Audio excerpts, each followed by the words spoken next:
Today I want to talk to you about my experience that I've had with fasting and prayer. So my whole life, fasting has been one of the most difficult commandments to keep because I'm hungry all the time. I always feel like it's such a sacrifice to go without food or water for 24 hours or 2 meals.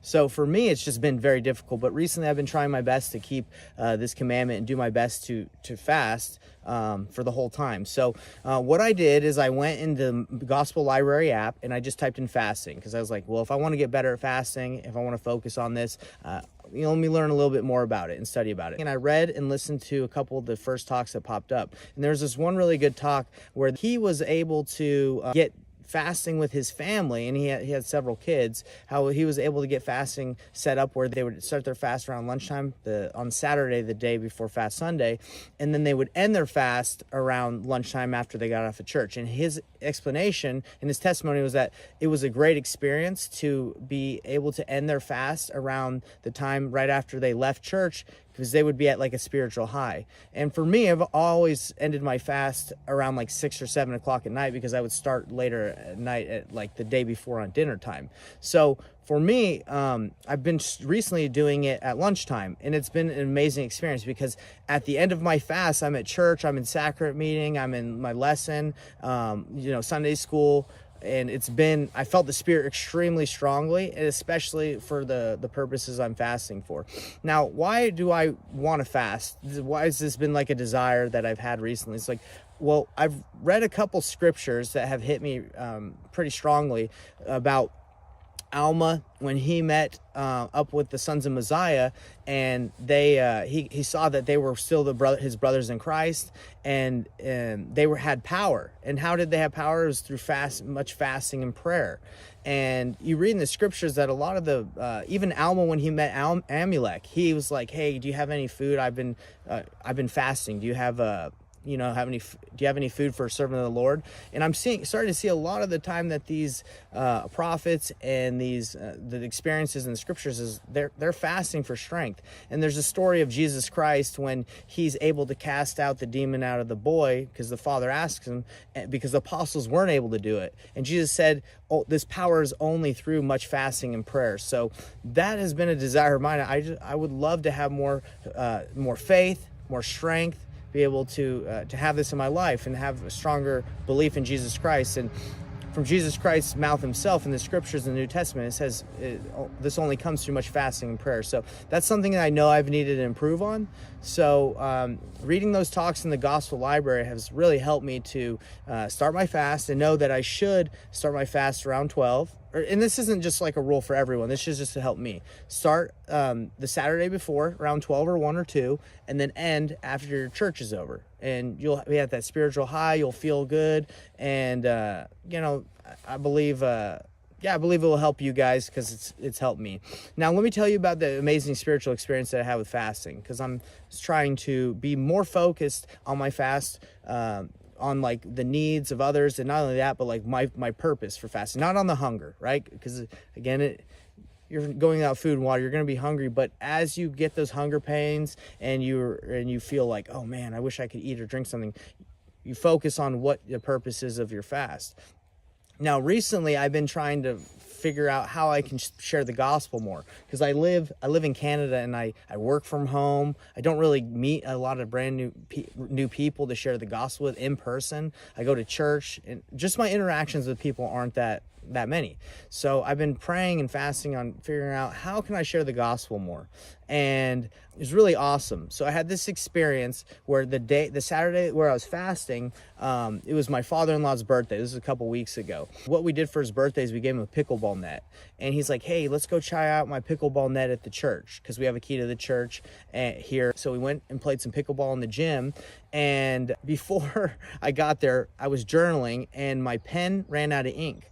And I said, "Hey guys, before I play pickleball, I'm going to look in the library here at the church for another pen," right? Because I ran out of ink. Just because I wanted to write a little bit more while I was there at the church. And I looked in the library and I found a pen pretty easily. But then my thought was like, you know what? I've been a part of this branch for about 8 months now. Just moved here recently, but I've never really checked out the church. I kind of wanted to see what other rooms they had, like what was going on. Maybe they had some other materials I could use for journaling.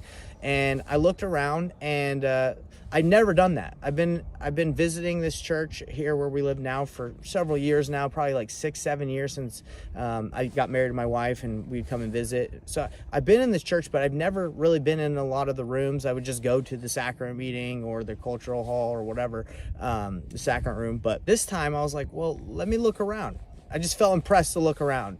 And I ended up going into the church history room, right? And I've never been in that room. I didn't even really know it existed. And I went in there, and I was just looking around, seeing what books they had in the church history room and all that. And I stumbled upon a book that said, "Every member a missionary." And I was like, whoa, okay. And look, how many times do you look around and see books? But I saw this one. I think it was buried under some other books, but I saw this and I said, okay, that's interesting. That's what I'm kind of praying for, is how to share the gospel a little bit more. That's what I'm fasting for.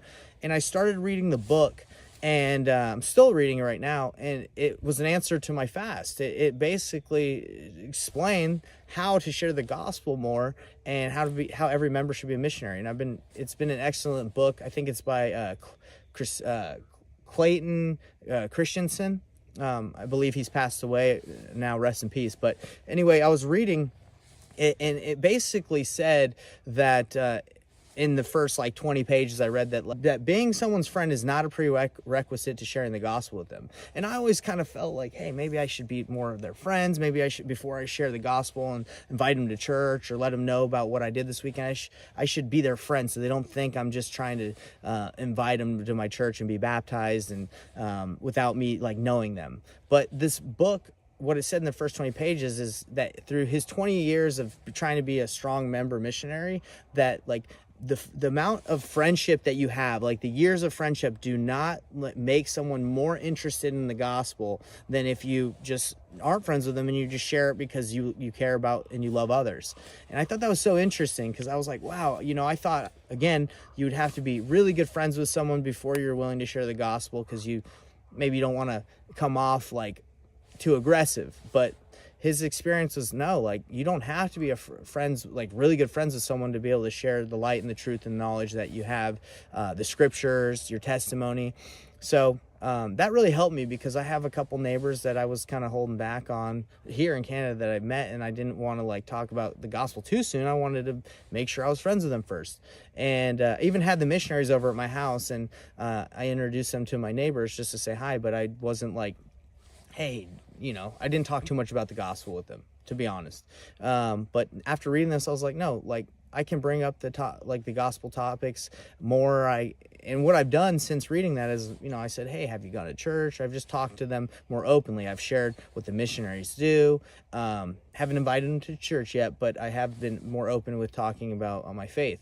And it's been a good experience. So that's in a long story. That's how I've had one of my fasts answered recently. Is went into the church history room, which I've never been in over the 7 years that I've been here. I found a book that answered literally what I was praying about, how I can share the gospel more. And the book tells me and shows me different ways to share the gospel. And as you guys know, I just started this channel as well, and this is another way that I feel like I can share the gospel. I can share my testimony.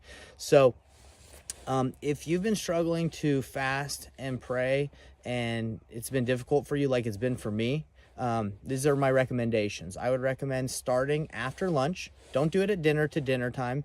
On Fast Sunday, do it from lunchtime. So when you end your fast, you're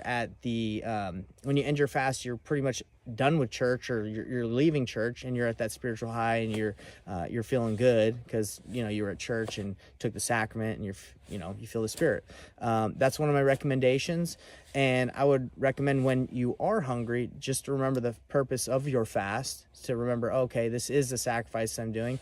It will help you as you fast. It will help you overcome the natural man, because the natural man wants to control, you. It wants you to be like, hey, serve me. But your body is a servant to your mind and your spirit. Okay, so that's another blessing of fasting, is it helps you take control of the carnal mind, the body.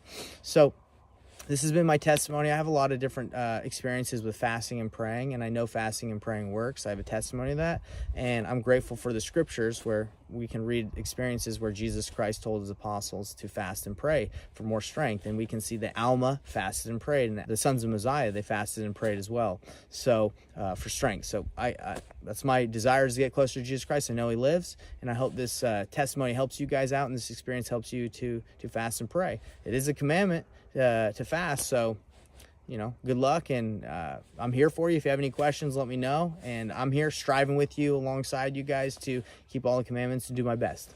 We'll see you guys.